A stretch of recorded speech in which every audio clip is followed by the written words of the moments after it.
Hi, I'm Kelly Montgomery with Third Eye Brewing here in Cincinnati, Ohio, and here's your craft beer brewing tip of the week.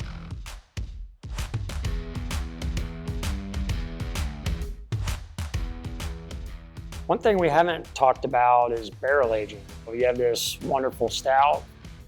Do we make any changes to the recipe? If you know it's going into a barrel, do you do anything different to the process?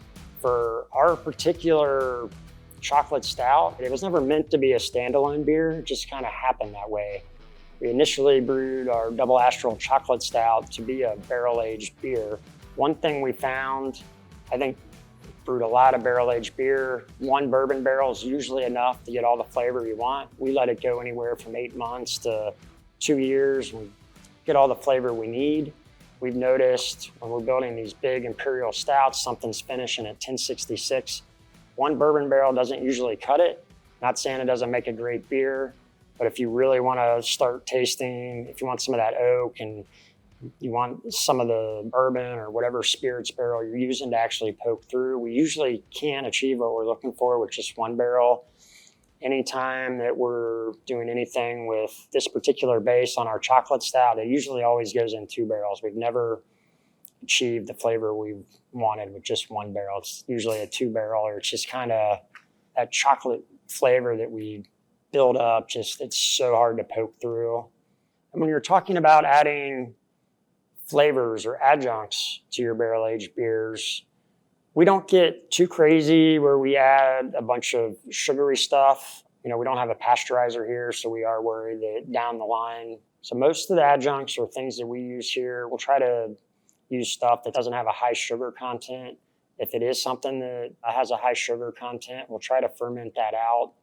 One way that we will do that is we've added directly to the barrel and just let it sit. Once you get to your last 2-3 months, or you think you're gonna pull it out of the barrel, we've added fruit into the barrel, and then you've got 3 months just to see if there's any yeast still kicking, that there's any fermentation left to do. 3 months usually gives it enough time that you don't have to worry about bottle bombs. If we're using maple syrup, which is pure sugar, we'll do kind of the same thing where we'll actually add it directly to the barrel.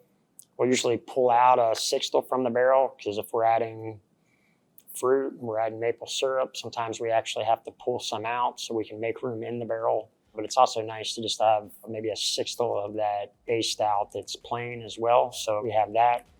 We can do whatever we want with that. We either adjunct it up or let people see what it tastes like without all the adjuncts.